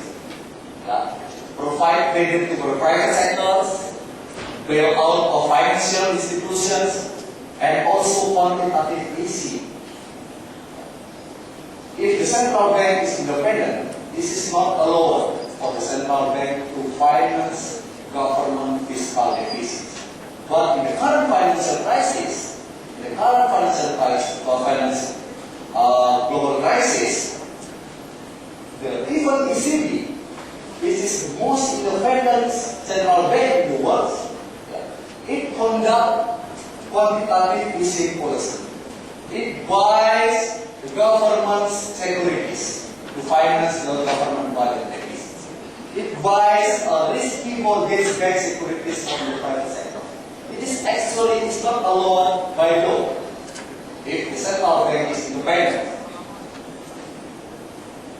But by theory, if central bank increase the money supply, it will lead to higher aggregate output or aggregate demand, right? But we have different situations now. We are under liquidity trap. What is liquidity trap? Liquidity trap happens when the market interest rate is reached zero rate. Very low interest rate. Very low interest rate. So that if we are under liquidity trap, we have risk of vicious cycles. For example, if we have lower output or income, lower than the potential output, the decrease of the income will lead to lower inflation. If we have lower inflation based on Fisher's equations, we will have high real interest rate. If we have real interest rate, it will affect aggregate demand. It will reduce investment and also aggregate output. And it turns to lower inflation. It works against and against, and we call it as vicious cycles. Next. This is the liquidity trap conditions. You learn about the IS curve, you have LM curve, but there is horizontal sides of the LM curve when the interest rate is equal to zero. What makes the monetary policy is not effective to increase the aggregate output? If the central bank increase the money supply, it will shift LM curve to the right. But the equilibrium output is still at Y. It will not increase the equilibrium level of aggregate output. This is the reason why the quantitative easing policy by the central banks in different countries is not effective to increase or push the aggregate output higher. Next. This is the policies, monetary policies conducted by Asian economies. We see Indonesia at a higher market interest rate, but since 2008, in October 2008, the market interest rate tends to decrease. It happens for all other Asian economies. The central bank Asian economies conduct loose or expansionary monetary policy. Next. As I already told you, that the independent central bank, this is not allowed to conduct or to buy government bonds to finance fiscal deficits. But in the global financial crisis, all central banks in the world, including ECB, which is the most independent central bank, it conduct expansionary monetary policy to finance fiscal deficits. I read one article in Economist. Because of this expansionary monetary policy, we will ask whether independence of central bank already died. We don't have independent central banks anymore because the central bank policy or monetary policy follows the fiscal policy. The next. Now, we are going to talk about fiscal policies. By theory, there are two kinds of fiscal policies. The first is contra-cyclical policies. It means that during the recessions, the central bank will increase fiscal deficit. Meanwhile, during expansions, the central bank or the government will conduct contractionary fiscal policies. Next. Pro-cyclical policies. During recessions, the government will conduct contractionary fiscal policies, but during expansion, the government will conduct expansionary fiscal policies. This is the data in Asian countries. We can see the GDP growth in 2009 for Thailand, Brunei, Malaysia, Singapore. They record negative economic growth. And also the other countries, their economic growth is declining. So what is the reaction of the government? We can see in 2009 compared to 2008, the central government deficit in total GDP increases. It means that during the boom, during the recession, central governments tend to conduct expansionary fiscal policy. It's called as contra-cyclical fiscal policy. Next. This is the fiscal policy in Indonesia. The total government expenditures tend to be pro-cyclical. And discretionary expenditures, which consists of capital and social expenditure, are contra-cyclical. And subsidies are tend to be pro-cyclical. Next. This is the tax revenue. Tax revenue is pro-cyclical. Next. How about banking regulation or banking policies? Basel III, this is introduced by the Basel Committee of Banking Supervisions because of the financial crisis in 2008 and 2009. The Basel III consists of three parts in general. The first is capital reforms, the second is liquidity standards, the third is systemic risk and interconnectedness.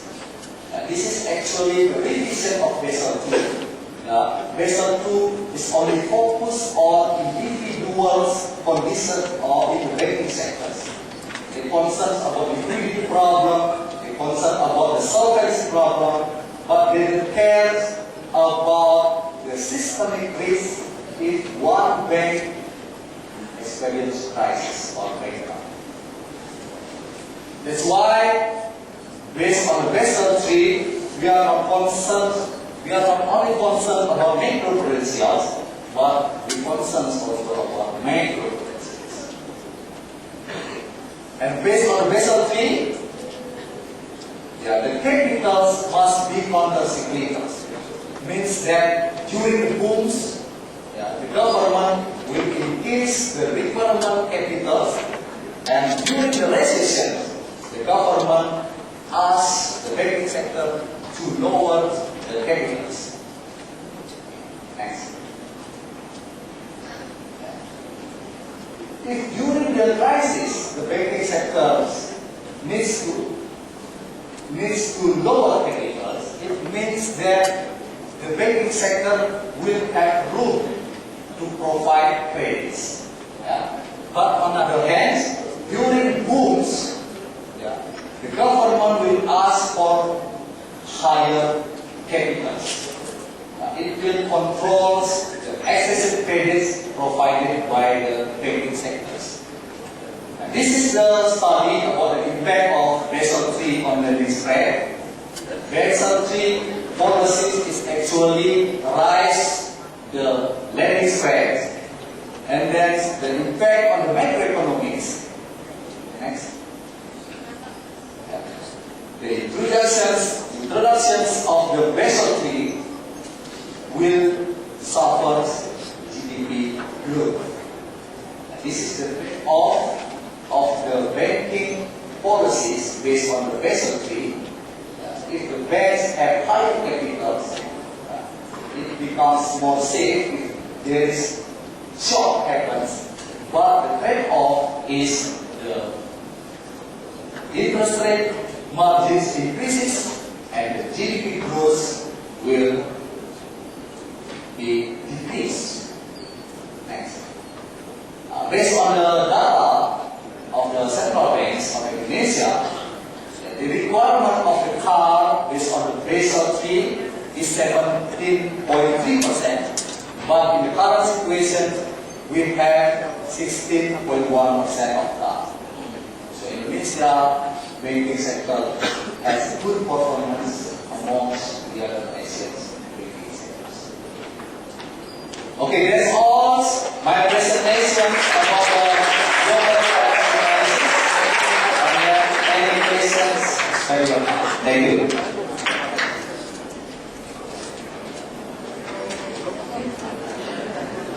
Okay, so we come to the question session.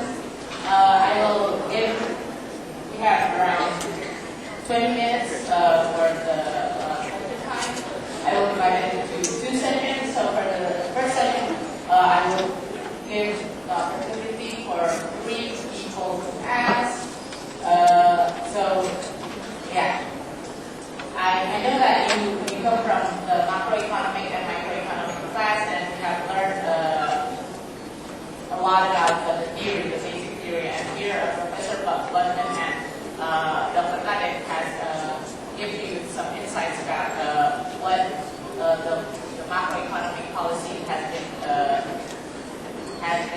given by the government to overcome the global financial crisis. And also, we have had some deep insight about what has caused the global financial crisis. So, for you who still need some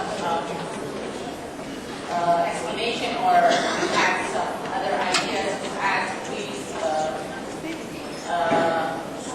take the opportunity to ask.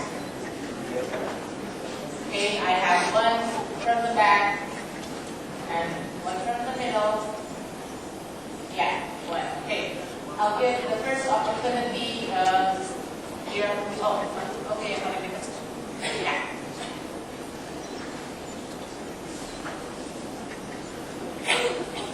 Okay, thank you for both speakers for today. I'm not really into macroeconomic policy on the financial crisis, but I've been looking at the debate sometimes to be taken to the policy, let's say, to overcome the global financial crisis. Sometimes the economic, there is an economic side of policy and also there's a social side of the policy. Well, I'm into the social side of the policy, whereas when the public heard about, let's say, 5 fiscal policies, especially when the speakers talks about the housing industry, they tend to think that the government will not look after them into having a house. So in political ways, they tend to think that this is not the right way or the right policy in order to overcome the global financial crisis.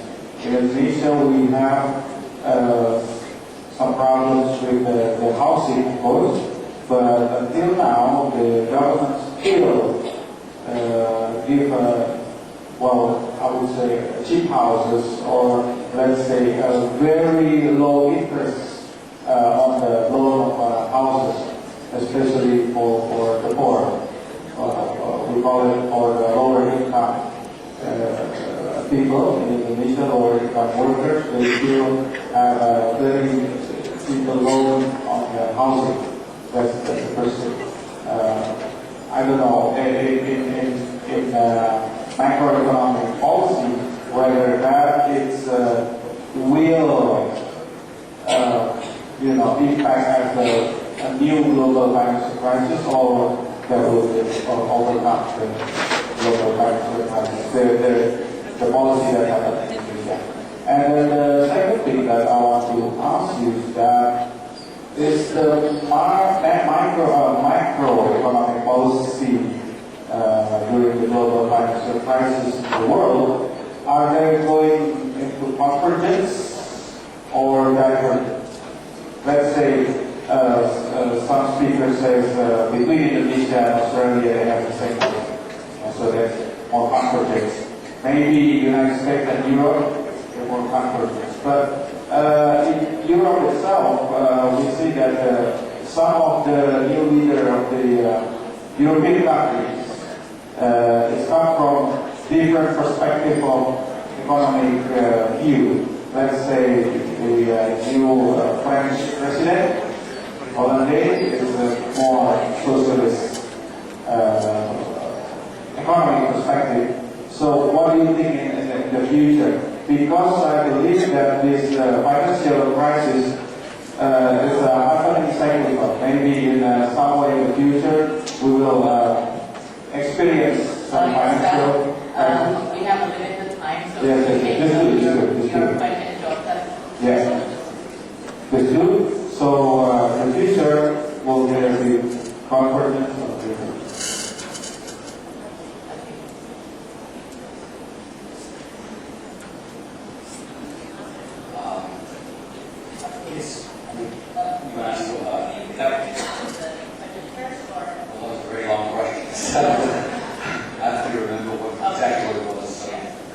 First part of your question was about Indonesian housing policy.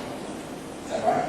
And in fact, I think the house prices here have increased significantly, and places like Hong Kong are suffering the same kinds of problems in home ownership. I guess the difficulty is that you can have these sorts of policies where you try to keep low interest rates, you try to get people into the housing markets. Basically, if that involves government spending on that, then somebody has to pay for this. Someone somewhere has to pay. There's very good intentions here, but as we saw in the US, you have to be very careful when you run this sort of policy that they're sustainable in a fiscal sense. So there's a real fine balance to be had here, and it is difficult. You see a country like Indonesia trying to develop quite rapidly, and imbalances can occur, and inequities can be seen to occur, and then you get political instability. So the fine line that has to be sailed here is between trying to encourage growth and with an eye on equity at the same time. There is a tricky balance. Again, we have a classic example here where we had a policy that was designed with good intentions, and the Clinton and the Bush all the same policy, and that ultimately ended up to the Asian crisis in the world. So I think has deeper insights in the local market. Again, these policies, if they're going to be there, have to be very well designed, very well explained, and the transfers that come from one part of the economy to another to facilitate this have to be accepted. The second part of the discussion was about convergence in economic policy. different countries who run their economies in very different ways. China is a very interesting example of how to develop an economy very quickly in a very centralized system. You have countries like France that are very socialist and are trying to do things in different ways. But obviously there are significant tensions there. At the moment in Europe, with Germany being the country that is the main driver, the main productive source of that economy, and the other countries having significant ambitions to have the same standard of living as happened, but not having that same economic fundamentals to be able to provide the capacity to do that. And ultimately, the sort of European experiment, if you like, to go under a fixed exchange rate system that's come under enormous pressure, and probably is the case that's not going to be sustained. Germany is supporting a lot of these other countries' financial markets to be as sustainable as they are at the moment, but it could very easily, with an election in Germany, be that the German Republic basically say we're not going to fund Greece and Italy and Ireland and Portugal and their debt anymore. And if they cut off us, that's going to be austerity forced on those countries rather than having them making some decisions about austerity themselves on their own basis. We saw with Cyprus recently that basically the European Central Bank just said, well, we're just going to take a whole bunch of money out of everybody. Your savings accounts and then going to be taxed in order to be able to pay for the money that we effectively your economy in the house. I don't think you're going to see a convergence. I think different countries, different cultures, different economies, and factory policies in different places.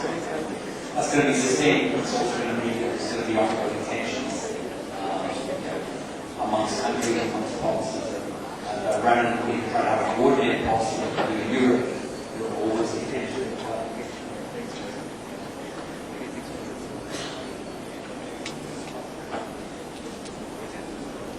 Okay, I'll try to answer the two questions. The first is about the very low interest rate for the housing in Indonesia. Based on our presentations, we learned already what is the characteristics of the current and the other global financial crisis. It starts by loose monetary policy, low interest rate for the housing sectors, but the trade-off, it is very reluctant to speculative attacks. If you can borrow money from the banks with lower interest rate, and then you buy the assets or house which is increased its price higher than the interest rate, you will get higher returns. And this is the speculation's motive. Someone borrow money from the banks. Therefore, based on the presentations by the Bill Goldman's, the central bank, in conducting interest rate policy, it has to include the asset price. This is the problem faced by the central bank in the world now. They didn't include the price of the assets. So if the central bank include price of the assets, so there is no room for the speculations motive in the housing segments. So if Indonesia conduct very low interest rate for the housings, we have to learn from our past experience. We have to control the booms in housing sectors, because this is the early warning for the current financial crisis. If the price of the house increase and suddenly decrease, it will generate financial crisis. The second is about the convergency and divergency macroeconomic policy. During the financial crisis, the current financial crisis, there is convergency in macroeconomic policies, because most of the central bank in different countries, they conduct easy or loose monetary policies, and also try to reduce the fiscal deficits, because this is not possible. Government continuously conduct fiscal deficits. It needs money. if the fiscal limit freeze, based on the theory, yeah, there is possible alternative. One alternative, central bank has to create money to finance fiscal deficit. Yeah. This is the current macroeconomic policy conducted by the developed countries in the current global financial crisis. But in the future, in normal conditions, yeah, as what Bill Goldman says, this depends on the characteristics of its countries. But honestly, yeah, I give you examples. For the Basel III, for example, yeah, it's stated 70% cut for the banking sectors. But this is based on the characteristics of the developed countries. But for developing countries like Indonesia, especially for the small and medium banks, it cannot fulfill this requirement. So we miss foreign investment or foreign injection of funds from the foreign investors, and also we merge the banks into the smaller to the bigger size, so that we can fulfill the requirement. So once standard policy for all countries, it doesn't work because one countries will sacrifice the other targets. The others can fulfill the requirement, but the others can't. In the global crisis, there is convergence policy, but in the normal crisis, it depends on the characteristics of each country. Thank you.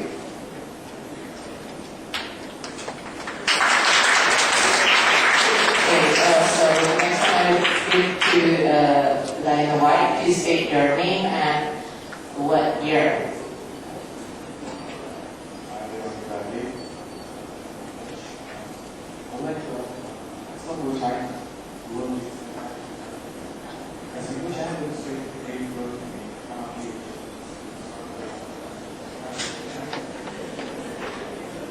Could you raise your voice, please?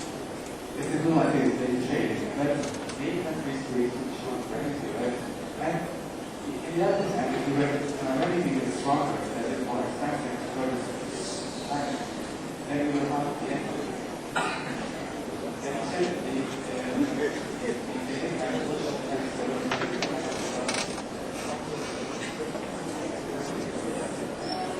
Could you please repeat your question and speak louder? As you know, China demonstrates a great growth in the economy to a strong time. And it's still like this trade in countries with each competitively, but on the other hand, if the renminbi is stronger and it's more expensive for the distribution in China, then it will harm the economy. And you said that the government stabilized the renminbi in exchange for renminbi sale, and how should they do that? I'm still not 100% sure of your question, but in terms of, I mean, the renminbi is a currency that, at least, you know, in terms of its exchange rate with the US dollar, is a managed exchange rate. They've been steadily appreciating the value of the renminbi over time.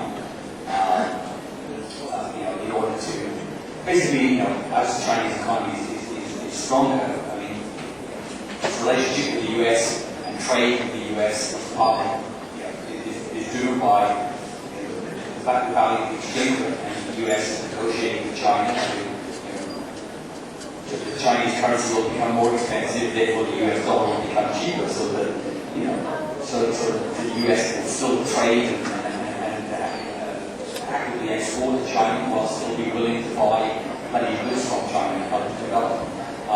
So that's been going on steadily over time, as we saw in the global financial crisis, that, you know, China stopped that, basically managed this exchange rate to say, well, hang on a second, you know, I don't want my currency to be appreciating too much here because that's going to affect my trade. I want to look after my economy. Okay, so you know, managing setting like that, then what you've got is it's not a flexible exchange rate. You can't move wherever it wants, and it is actually, you know, the current financial flows would be the renminbi would actually be, you know, much more expensive currency than it currently is.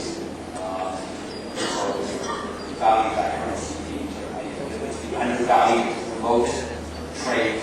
I'm trying to put it back, trade without growth for a long time. So this is sort of there's more like a politics involved in the exchange rate with respect to that currency. And as you can see quite clearly from the graph I put up, it's managed and negotiated across the board politically very carefully. So I just put that one there, particularly because you can quite clearly see how the economy, the Chinese economy, the Chinese government decided to protect this economy during that crisis period by saying, well, hang on, we're going to capital trade, so we're going to currency appreciate. Hopefully that is some element where you're looking at. Were you asking about how U.S. asked China to revalue their renminbi, or was your question is how they could control their exchange rate and China control their exchange rate, or is Professor Hill answer your question? Yeah. You want to answer?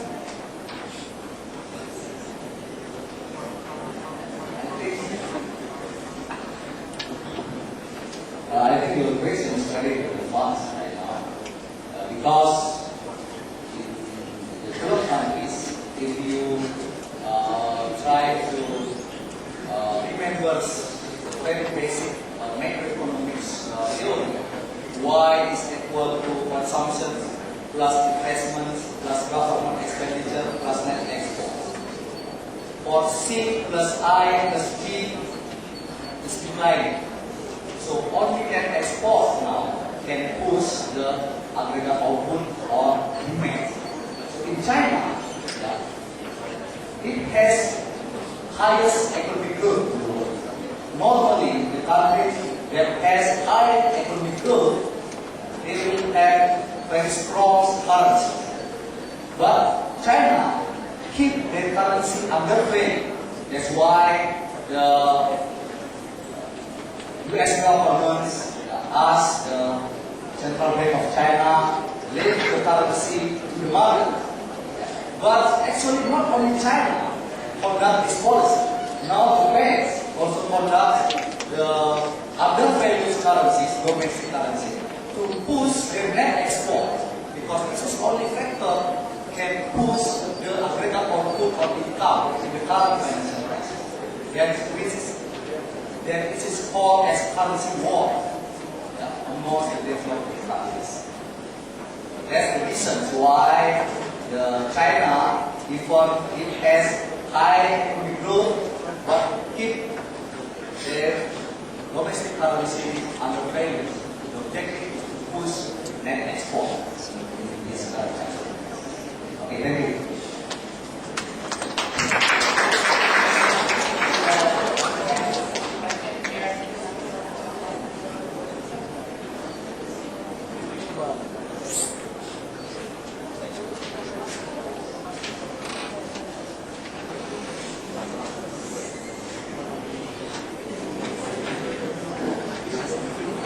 Good afternoon. My name is Haidar from Institute of My question is about the euro crisis.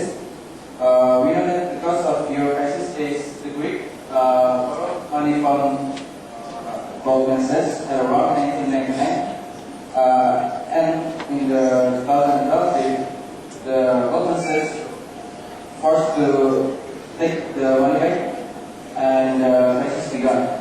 I mean, how could the country borrow money from private company, because it's actually like dangerous, because the company they owe the country, owe the company, owe a lot of money from the company.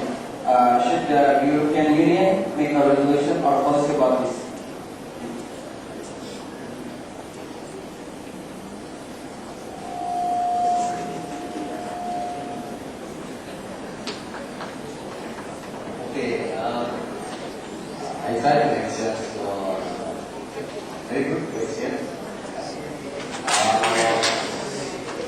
know that before the countries joins Euro area, there is requirements.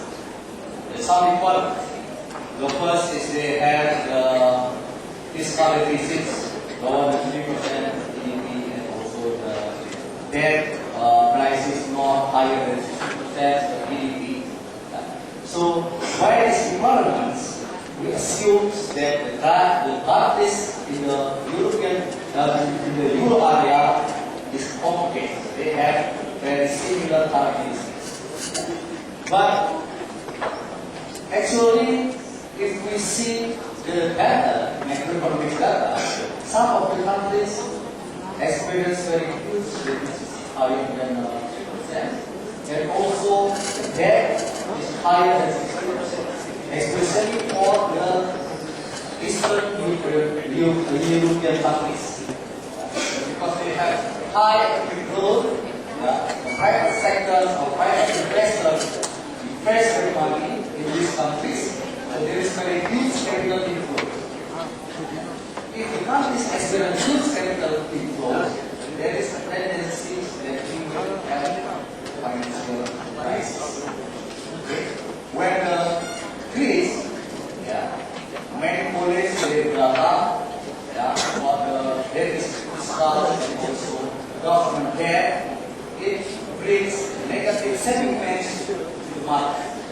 And because huge capital inflow is hot money, it can be forced money, attracts the money from Greece to the other countries, especially the last. So there is no rules, there is rules for the countries in the Euro area. The debt is not higher than 60% of GDP, deficit is not higher than 3% of GDP, but the implementation is different. Even the advanced countries like Germany and also France, they have high fiscal deficit, higher than 3%. So there is no punishments if there is evidence for this growth.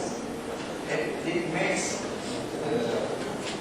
large financial crisis hits the regions or Euro countries, because they are not following the rules set already before they join the Euro area.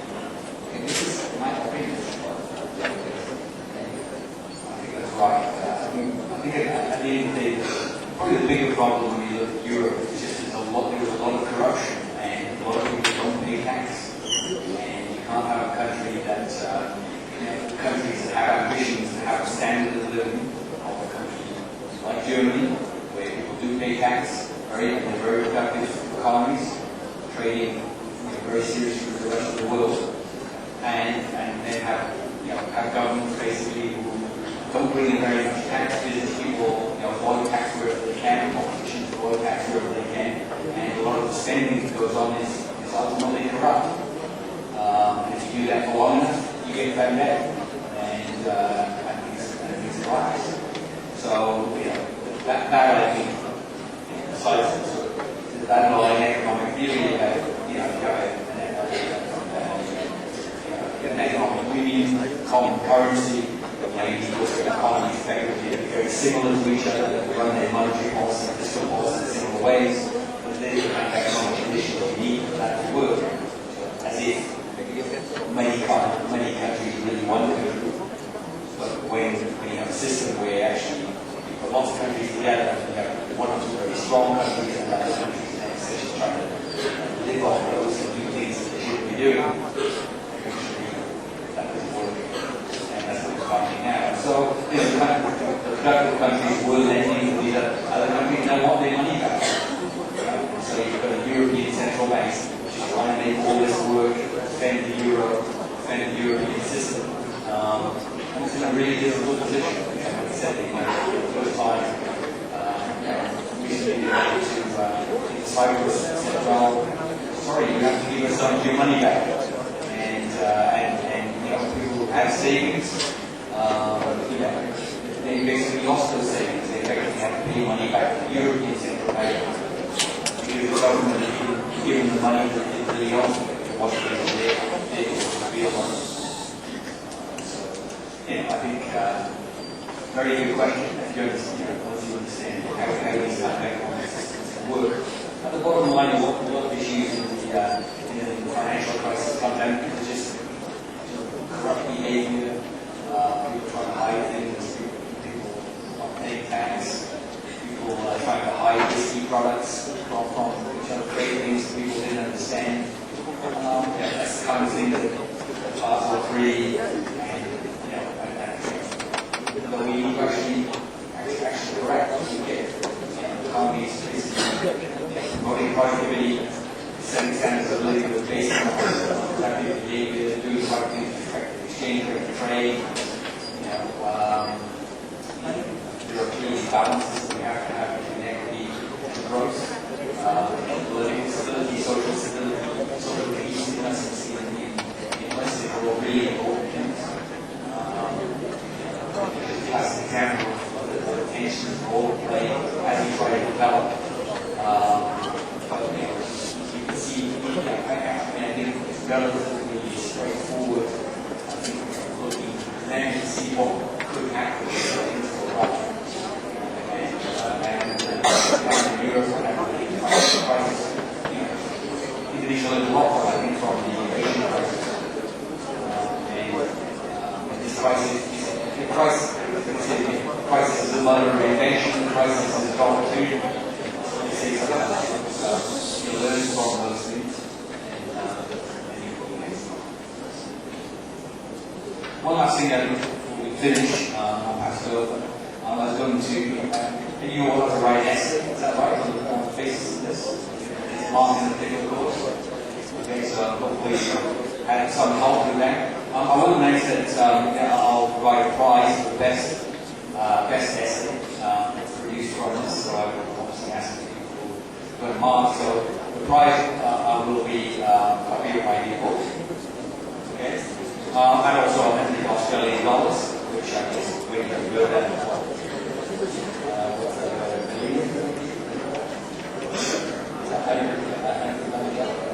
Okay, so I guess someday you incentive for you to try hard, try to do this. The winner will get a copy of my book, million rupee. There you go. So it's very nice to talk to you and give you a job plan. I'll pass back to the moderator.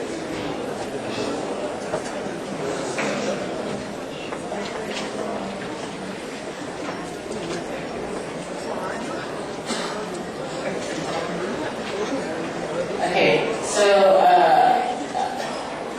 I think we need to close the session because Professor Botman needs to go back to Jakarta.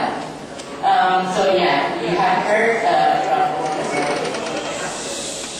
You have heard that Professor had offered an essay competition. So based on the assignment you got from your lecture, it would be an essay competition. So try to write a good essay based on any topic that inspired you and attracts you to write a good essay to get advice from. Okay, so we have come to the last session, and so we can add what we have discussed today. You have learned a lot from Professor Botman and Dr. Abe here about the cause of financial crisis and what differentiates between the crisis previous in the 80s and the global crisis that happened in the late 2000. So I hope what we have learned today inspires you a lot and gives you a lot of information about how the macro economy runs, and for those who have dreamed to be the future policymaker, I believe what we have learned today will give you a special knowledge on what you will do in your work as a policymaker later on. So we should give a big applause for Professor Botman and Professor Chair.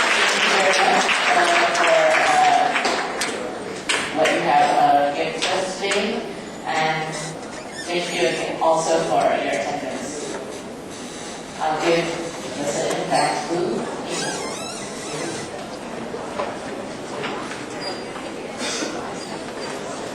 Okay, I will now invite Mr. Sanjay Jafar, head of International Undergraduate Program, to hand his souvenir and certificates to our speakers, Mr. Phil Baldwin, PhD, and Mr. Kadek Suti.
Can be grabbed in the International Undergraduate Program to Mr. Freeman.